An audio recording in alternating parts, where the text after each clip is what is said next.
From Kansas State University, this is Agriculture Today. Eric Atkinson here. And coming up today, K-State's Dan O'Brien commenting on the grain market implications of the flood situation in the Missouri River Basin. And he'll talk about the market's muted response so far to likely spring planting delays and prevented planting. All that during his weekly segment on the grain market trends. Following Dan then, K-State's Dorivar Ruiz-Diaz. He'll talk about top-dressed nitrogen applications on winter wheat this late in the growing season, why that still may be important, and what adjustments you producers might make in your top-dressing approach. And further ahead, on Kansas agricultural weather, K-State's Mary Knapp will join us. All this and more coming your way next on Agriculture Today. Hamburgers, roast, ribs, steak, or whatever you prefer. Beef, it's what's for dinner. Kansas cattle farmers produce 7.5 million head of cattle per year. It takes about 7 tablespoons of peanut butter to get the same amount of protein in 1 serving of lean beef. Support your local Kansas farmers and ranchers. Eat beef. This message was brought to you by the K-State Animal Sciences Leadership Academy participants.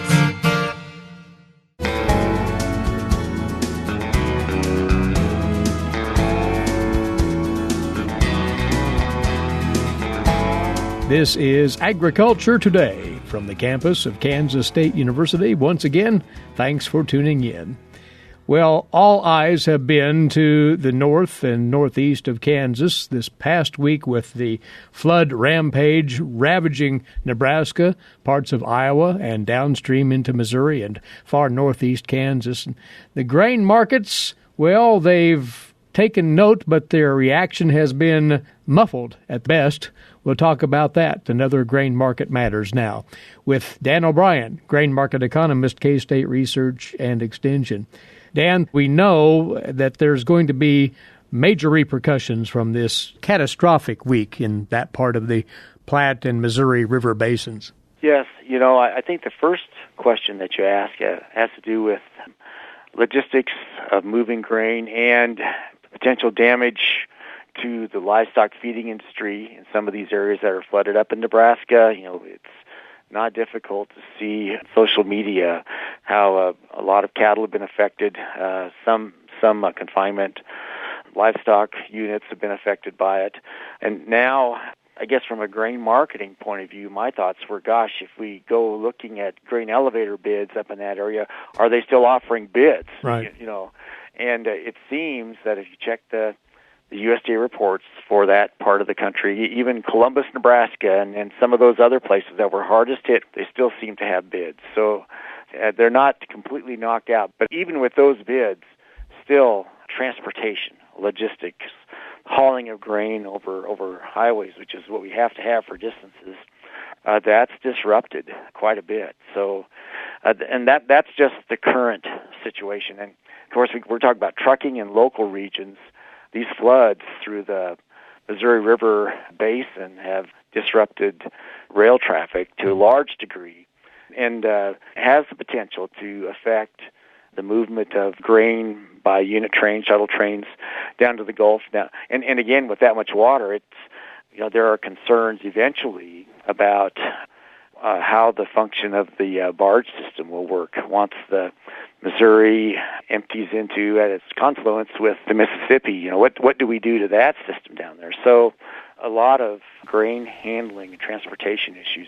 And another issue is that when you look at where the rain fell and where the snowpack still is, there were also rains up in the Wisconsin, Michigan, northern Indiana, Illinois areas as well.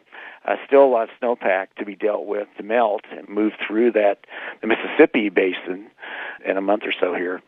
So there's still the potential for more excessive river flow problems that could affect us all the way through the country. Eric, you and I have talked about how as we sit here in Kansas on the southwest corner of the U.S. Corn Belt, where do we send our grain, and does this affect us? Well, we do send in eastern Kansas, particularly southeast Kansas. We'll send soybeans down to, the port of Catoosa near Tulsa, Oklahoma. So that, you could see an impact, maybe not at Tulsa, but on down the river, where they empty together. So that could affect bids down there potentially, just as you think about what could happen. In eastern Kansas and northeast Kansas in particular, a lot of high water. I don't know how much river traffic is up there, but I know for sure that any lowland rail system down through that area is certainly affected. So there's a potential impact. Kansas City, with the importance of that grain market, again, as waters come through, that I don't doubt, depending on where the rails are coming from and how they're affected by that system, that you're probably looking at some impact there. So I'm kind of going on and on that. But the point is that we have logistical issues that are just going to have to wind themselves down. So there'll be some basis issues that are going to pop up out of this that aren't the normal mode of operation. So that's just the old crop cash market. And on the new crop side, this brings in earnest back to the attention of the markets the issues that we'll have to deal with in terms of crop acreage. Corn versus soybeans and grain sorghum in Kansas will all be part of that. As you and I have talked in previous weeks, it seems that we've got these things happening, and gracious, it seems like it's going to affect planting. You're just starting to see now some discussion of that. December corn's at $3.98 and a quarter on yesterday's, $3 on yesterday's close. That is hardly showing much concern for all of these issues. Although it seems, Dan, that corn planting delays are inevitable. Here we are the third week of March, and with the not just the flooding, but the saturated soils throughout a huge part of the Corn Belt, one has to think that corn isn't going in a timely manner. Yeah, when you look at river flows not just in Nebraska and not just in the areas right next to the river in Iowa, but really all the way across the state of Iowa for their major rivers, they're above flood stage. So they've got moisture over there.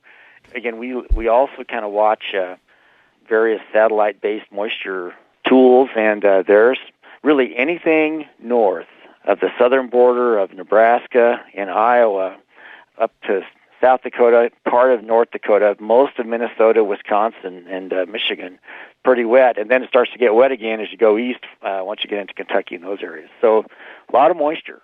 Now, coming through the winter months with slow exports and just so-so demand, it's reported by the Commodity Futures Trading Commission that traders have a large bearish position, almost record large bearish position in the futures. So you're having these issues come in at the time when the market has the narrative that, gosh, rain's going to make rain. Well, and it will if we get the crop planted, if it doesn't rain too much. So I think, Eric, that this is not a business-as-usual situation where we're dealing with a little bit of moisture coming into the planting season. We've got some real views on the market that will have to look at the reality of the situation, and we'll have to be making some corn and soybean planting acreage decisions throughout all of the U.S. Corn Belt here. And one of the issues is that we don't have USDA crop progress reports yet. Right. And I think those come out, when is that? I believe that's early April, I think. So we're just a week or so away from the market really being able to say planting's behind by X%. And once that starts, then you'll have something quantifiable that market watchers will pay attention to.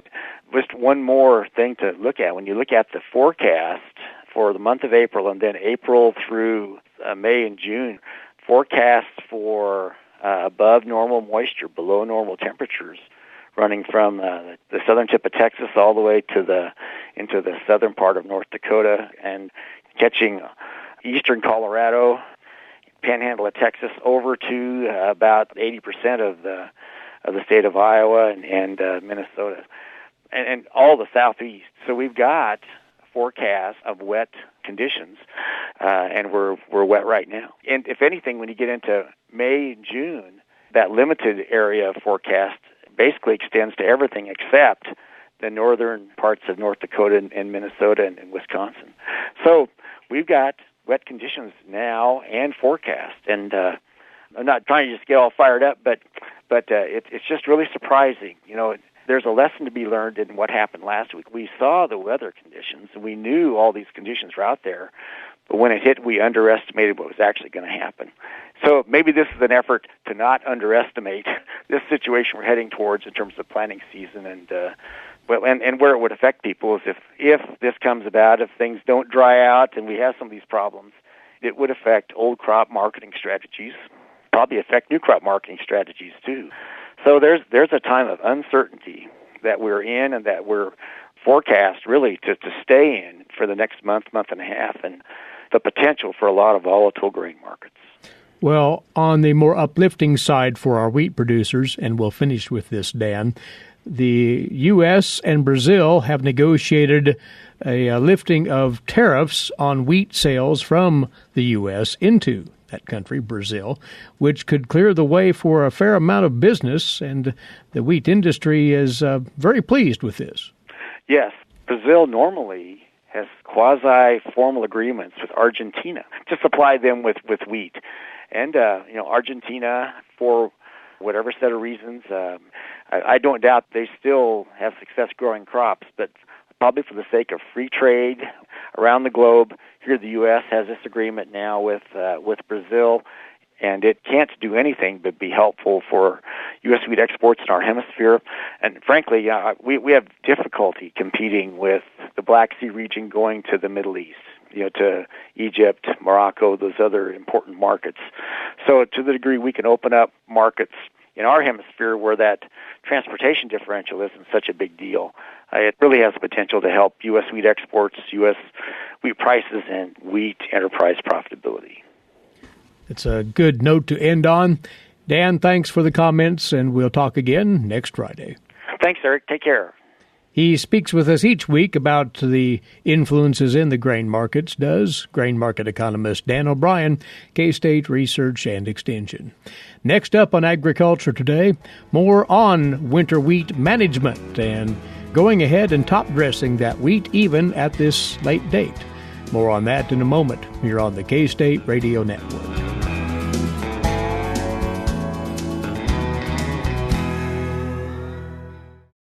What is radon? Home exposure to radon gas is the leading cause of lung cancer death in the United States for non-smokers. In Kansas, 1 in 4 homes will test at or above the EPA action level. The Surgeon General recommends all homes be tested and fixed if necessary.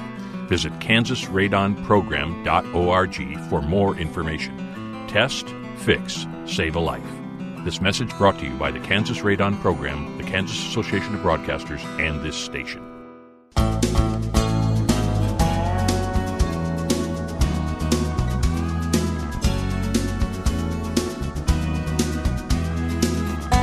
We're back now on Agriculture Today with input for you wheat producers, those of you who have yet to have a chance to put down your top dress fertilizer application on your winter wheat. Some considerations for you right here from crop nutrient specialist Dorivar Ruiz-Diaz of K-State Research and Extension. Dorivar, you've been interacting with producers and you know their challenge, and that is field conditions for the better part of the last 2 months have generally not been conducive to top-dressing wheat. Right, Eric, and definitely has not been a normal year from that standpoint, and that means a lot of top dress application has been delayed in many cases. Again, that's something that maybe give us some things to think about in terms of options that we have, some considerations for timing of application and whether or not this perhaps a little bit delayed application can still be beneficial for wheat this year. Is it too late to top dress? That depends on certain things. Yes, and one thing that we have to keep in mind in terms of timing, typically we talk about having that nitrogen there usually before joining, which is a key time that we have to keep in mind. So as long as we have that nitrogen there before joining, the benefit of that nitrogen application, of course, is going to be there. One thing that we also have to keep in mind this year is that we have less growth.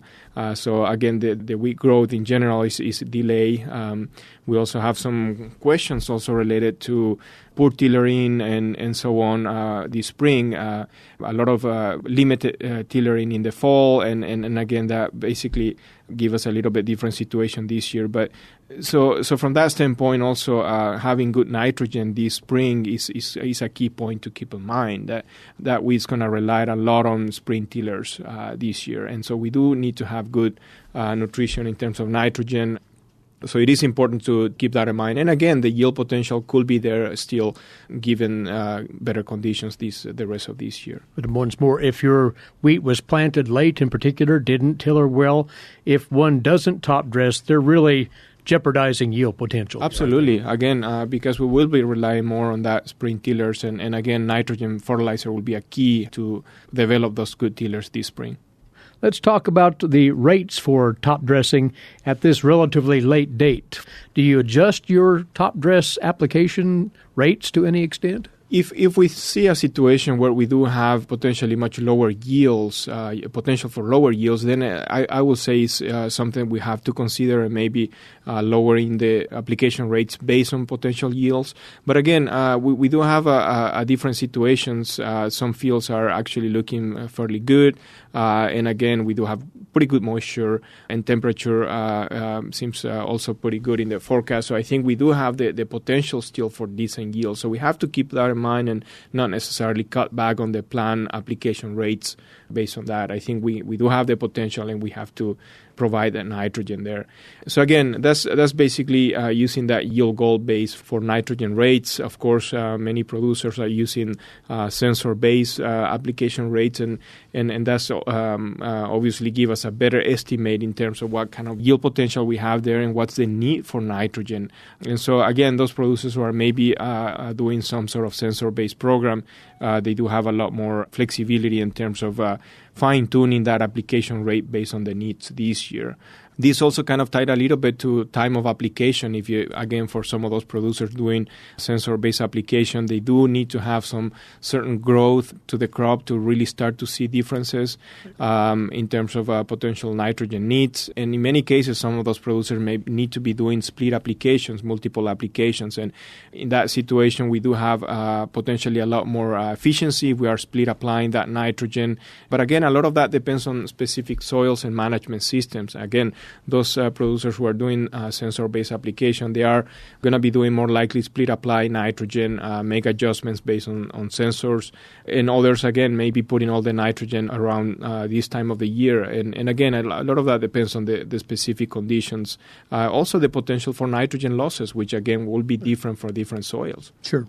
But also to note, if one doesn't have those sensors at their disposal and need to make a judgment call here, they need to be careful about not cutting rates too far back. Right? Yes, I think that's a key point because, again, if we do have the potential for yields, again, especially given the decent moisture that we have, that's going to be we do have the potential for yields, and we have to be careful not to cut back on rates. What about sources then? Does one alter that at all from their previous plans if, in fact, they're top dressing this late? Yes, in terms of sources, a lot of times depends on what will be the management for that particular farm.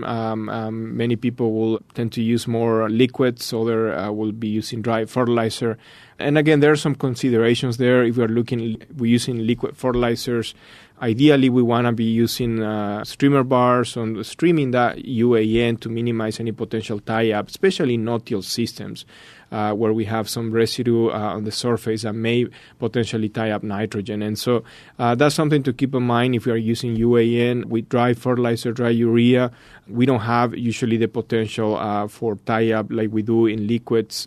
One thing that we tend to think about with these different sources is potential for volatilization. And really, this time of the year with the lower temperature, we really don't have a high risk for volatilization losses. And again, we do have more rainfall in the forecast. And again, as we have more rainfall in the next few days, that nitrogen will be incorporated. And so again, potential for losses are very low. So again, essentially in terms of agronomic efficiency of the different sources, they will be very similar. assuming that we are doing the best in terms of application methods for, again, using streamer bars or, again, using dry fertilizer broadcast. So, again, in terms of efficiency, they will be very, very similar. It sounds as if one has flexibility here in as far as shopping for the best bargain on that nitrogen. Several sources can work. Absolutely. And again, the price will be a big driver in this case. And again, what's basically is set up for that particular producer in terms of a source of nitrogen application. But like you say, jointing is the cutoff date for applying N at this point. Yes, and again, we talk a lot about joining as a timing. We want to have that nitrogen before there. Especially if we are in central and western Kansas, we're going to have most of the acres of wheat. The chances of losing the nitrogen also tends to be much lower. We do have fine texture soils. Precipitation will tend to be lower. So chances of losing that nitrogen tends to be much lower. We can basically apply nitrogen much earlier and with much lower risk of losing any of that nitrogen. Now, if we are in eastern, southeast Kansas, of course, that's where we may see most of the benefit of going maybe a little bit later, or maybe even ideally applying some of the nitrogen to, again, minimize any potential losses in that type of situation. Folks concentrate so much on nitrogen as their primary top dress fertilizer, but you would suggest, by the same token, Dorivar, that producers give thought to other possible top dress nutrients, and those could be put on about this time as well, you said. Yes, and we're talking specifically about sulfur and chloride. Those are nutrients that we are seeing more and more response, especially to sulfur in many parts of the state. And again, that's something that we can definitely take advantage of any applications that we're doing of nitrogen top dress at this time and go ahead and do applications of sulfur and chloride. Those two nutrients are mobile nutrients, just like nitrogen. So top dress application actually is an excellent time for application because, again, we can get the benefit of those two nutrients because of the mobility we'll get in the root zone fairly quickly. In terms of where we tend to see most of this response, in the case of sulfur, a lot of the sulfur deficiency we tend to see more in north central and a little bit more northern part of the state. In terms of chloride response, we do tend to see pretty consistent benefit in the central part of the state, particularly where we have enough rainfall to maybe leach some of that chloride. And of course, we don't have any history of chloride application with the KCl, with the potassium. And so we really need to watch very closely those nutrients in some of those regions. And again, especially more sandy soils, places where we have the potential for maybe leaching some of these nutrients from the profile. But nitrogen, sulfur, chloride, all compatible, so they can be put down as a blend. Yes, absolutely. And that's fairly commonly done, the application of all of these nutrients together. They are mobile nutrients, and again, the timing is ideal for application now. In the same way, also, a lot of the decisions for application of these nutrients are based on profile nitrogen, chloride, and sulfur. We really look at that profile sample because, again, it is a mobile nutrient that we have better results looking at the entire soil profile, at least 24 inches for recommendations. So if you have some doubts, go ahead and pull that profile test and to find out what needs exist out there. But the point is, producers don't give up on their top dressing, although it's delayed considerably this year. Yes, again, we have to keep that in mind. I think we do have the potential for good yields in many cases. And, of course, especially nitrogen will be very important this year as we try to put more spring tillers and move that crop basically ahead this year. Very well. Dorivar, we appreciate this input. Thank you for coming over. Thank you. Along with us here, crop nutrient specialist Dorivar Ruiz-Diaz, K-State Research and Extension, on the opportunity yet to carry out that top dress fertilization on your winter wheat, producers. This is Agriculture Today. More coming your way in a moment, here on the K-State Radio Network.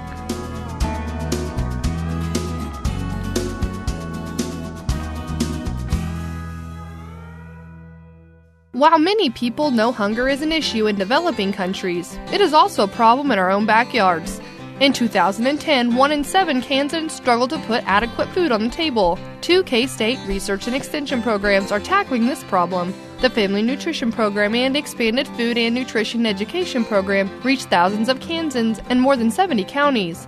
They learn how to eat healthy with a low budget. For more information about these programs, visit ksre.ksu.edu.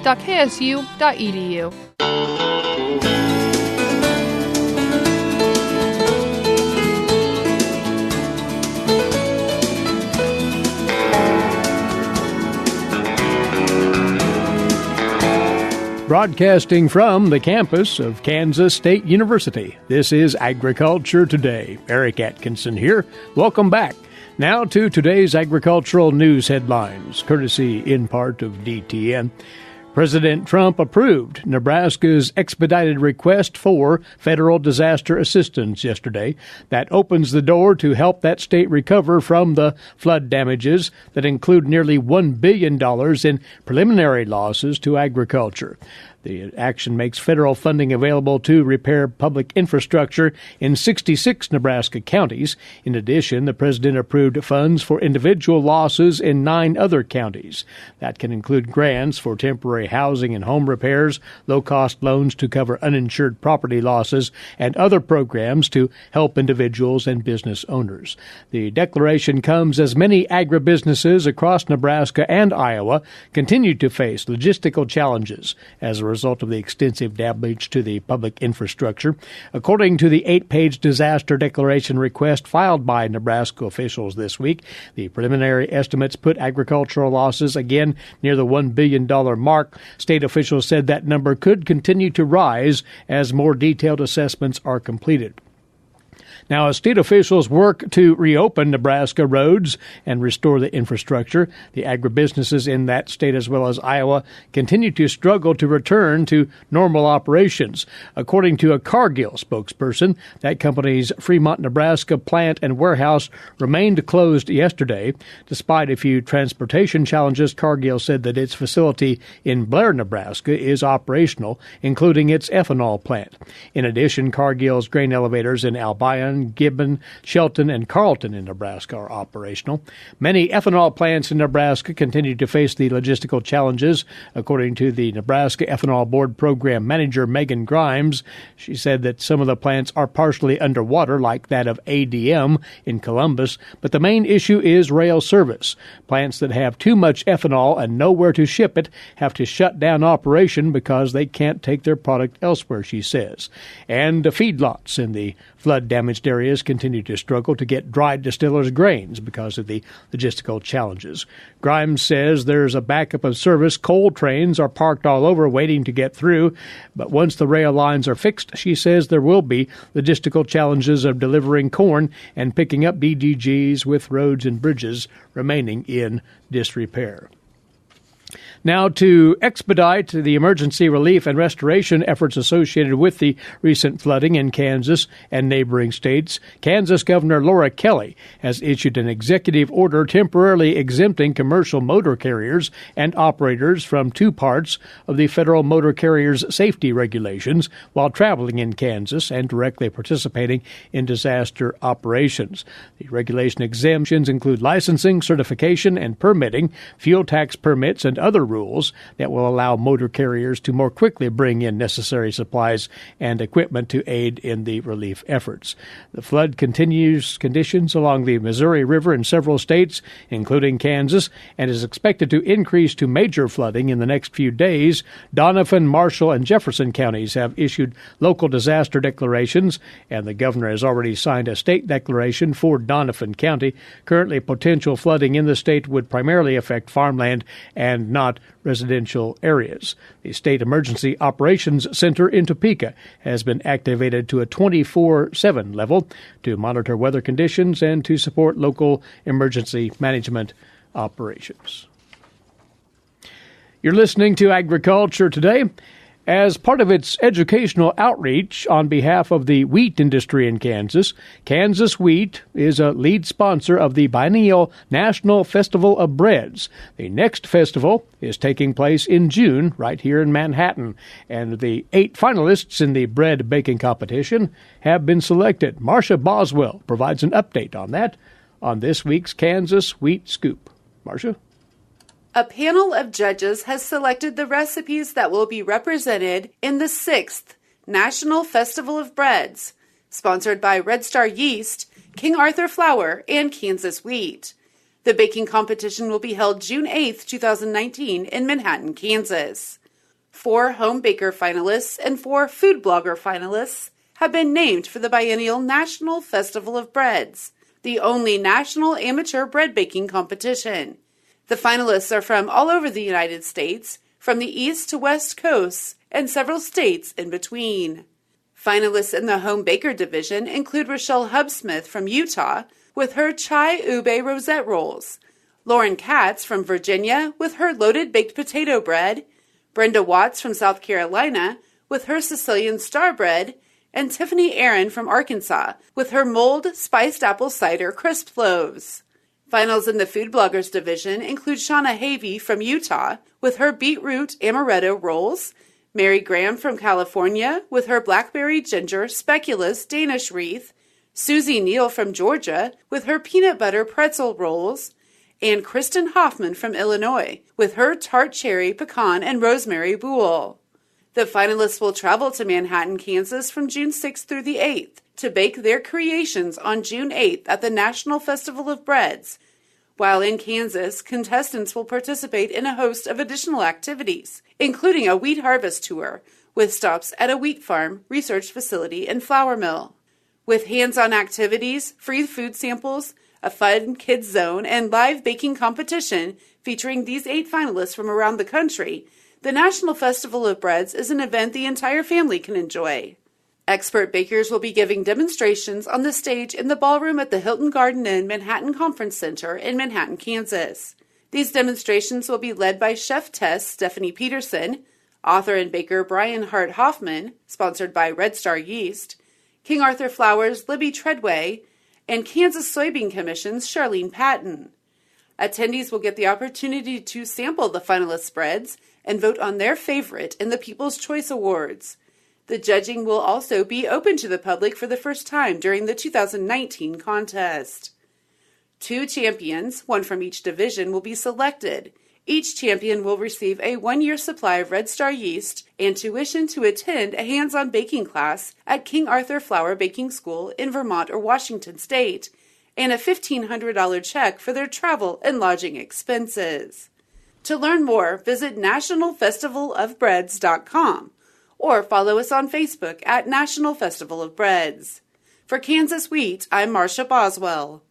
All right, Marcia, many thanks. Remember to catch the podcast version of our broadcast.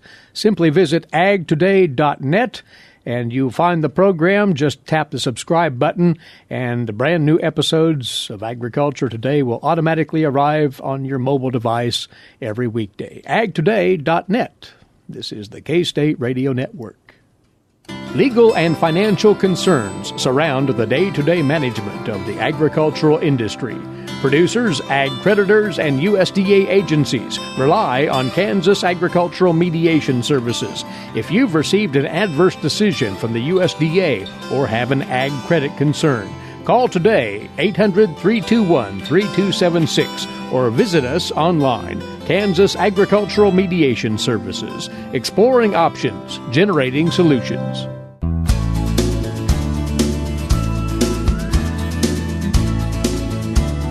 This Agriculture Today concludes with our update on Kansas agricultural weather, courtesy of our guest, Mary Knapp, climatologist, K-State Research and Extension. Well, Mary, the last few immediate days have been quite spring-like as spring officially opened on Wednesday.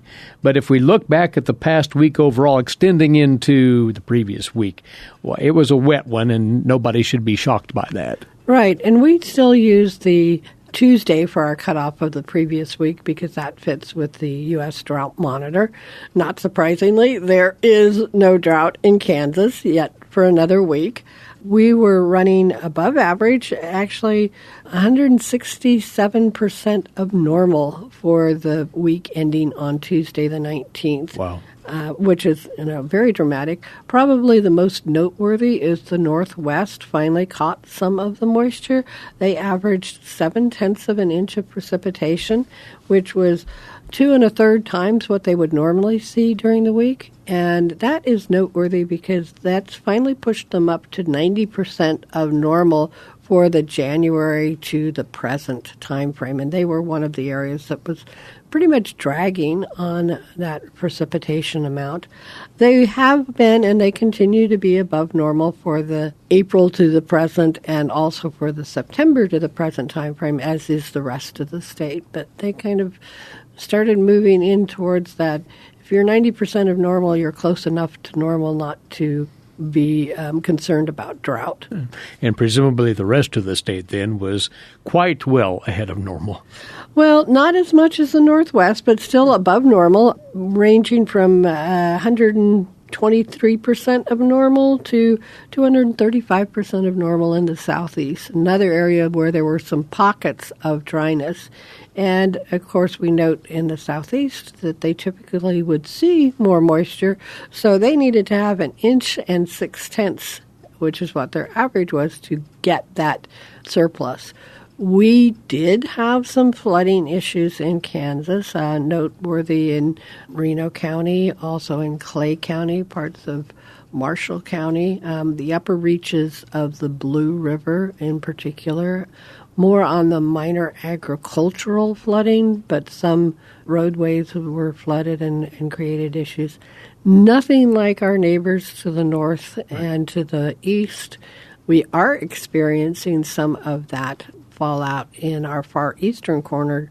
Donovan, Atchison counties that border the river are getting some of the impact from those floodwaters, and that's not going to go away soon. There's a lot of water still to make its way down the system, and any additional rainfall is just going to make life a little bit more difficult. And that's in the cards, which we'll talk of in a moment. Temperature side, we are now warming up fairly steadily, it seems. Right. This last week, again, looking at through Tuesday on the 19th, statewide average was only 1/10 of a degree cooler than normal, which, given the very cold start that we had to March, is certainly welcome. The outlook for the 6 to 10 day, which is the shorter term outlook, is actually for warmer than normal temperatures, which we would certainly welcome. It's not likely to be warm enough to offset that March cold start. We're still in Manhattan running about 9 degrees cooler than normal for March, and there's just not enough month left to overcome that kind of a deficit. We may make it so that we're not record cold March, but it will still be on the cold side. They have released the outlook for April, and unfortunately it looks like more of the same. The outlook is for a slight chance for wetter than normal conditions and a fairly good chance for cooler than normal temperatures. Not surprising that those two go hand in glove, but not what we need to get a kickstart to our spring growing season. We will look at the immediate forecast as well in just a second, but you and the crew at the Weather Data Library do track soil temperature trends and have that handy tool on your website for folks to do the same.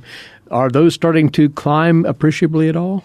Yes, actually, they've made some fairly good progress. When we started out in March, we looked at some of our long-term stations at the research fields like Garden City and Colby, and believe it or not, which kind of surprises people, the average 2-inch soil temperatures were the coldest of the 31 years that we've been able to track. That has improved. They're moving closer to the normal track for those soil temperatures. So again, a sign that we're getting a little bit of warming going in there. A couple of things that have made that possible. One, obviously, the warmer air temperature, but probably more important, we've gotten rid of the snow cover, so that's made a difference. And we're getting those longer days and more direct sunshine, which helps warm those soils as well. Now, individual fields will vary if you've got a substantial cover on those fields, or if they're very, very saturated, they'll be slower to warm than surrounding fields might be. To the more immediate then, we've very pleasant day today around Kansas, but as you say, the rains return this weekend. What quantities are folks talking about here? Well, the quantitative precip forecast for the week ending next Thursday is for anywhere between 1/4 and 1/2 of an inch in parts of central Kansas to as much as 1 1/4 inches on the west and east edges of the state, and so somewhere between 1/2 and 3/4 of an inch. When you look at the 1 to 3 day totals, they're almost a perfect match for that 7-day outlook. So it looks like the bulk of our moisture will come this weekend, particularly Friday night into Saturday, and maybe a little bit lingering into Saturday night. The next round is expected to come towards the middle or end of next week in the Wednesday-Thursday timeframe. Doesn't leave a lot of window for the soils to dry out to get into the field, and that is a lingering problem. I've talked to a number of producers, and they're very much eager for conditions to improve so they can get some of that field work done. As always, thanks for stopping by. We'll catch up with you next Friday, Mary. Thanks, Eric. She briefs us on Kansas agricultural weather each week right here, does K-State Research and Extension climatologist Mary Knapp. Our time is, in fact, away for today and for the week. Thanks to you for being along with us. And please rejoin us right here on Monday. Eric Atkinson here. This has been Agriculture Today over the K-State Radio Network.